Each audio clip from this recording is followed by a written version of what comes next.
दर में आज इस गिरावट के क्या कारण है, क्योंकि कल इंट्राडे में हाई बनाने के बाद आज शेयर करीब 5.5% तक फिसलता हुआ नजर आया।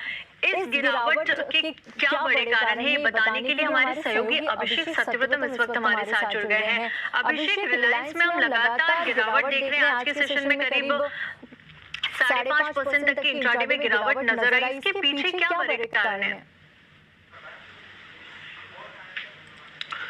देखिए, कारण की बात करें तो कारण है रिलायंस की तरफ से आया एक स्टेटमेंट, एक खंडन जो कि है रूस से तेल की खरीद को लेकर।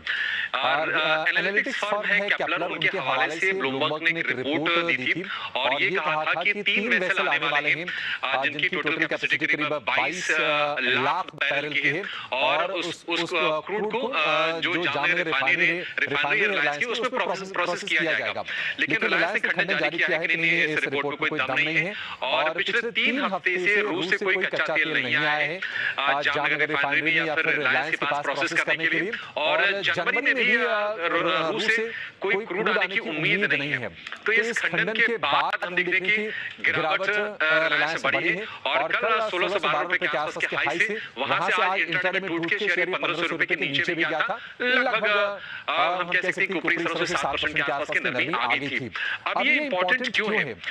देखिए कि रूस से जो तेल की खरीदारी भारत की लगातार उसमें कमी आ रही है, क्योंकि अमेरिका ने यूरोपियन यूनियन ने प्रतिबंध लगाए थे रूस के ऊपर और बाकी देशों पर भी दबाव बनाया था कि वो रूस से तेल की खरीदारी ना करें।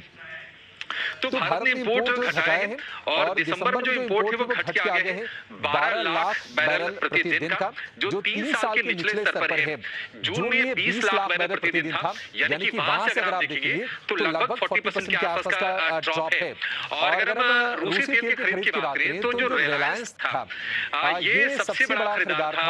अगर आप डेटा देखेंगे जामनगर रिफाइनरी के लिए जो क्रूड इस्तेमाल कर रहे थे, ऑलमोस्ट 50% क्रूड वो रूस का तेल ही इस्तेमाल कर रहे थे और उसके चलते हम देख रहे हैं कि ये अब गिरावट आ रही है, क्योंकि जो सस्ता क्रूड है, जो यूराल क्रूड है रशिया का, अगर रिलायंस उसको नहीं खरीदता है तो फिर इनके जीआरएम्स वगैरह पर भी उसका असर आना शुरू हो जाएगा।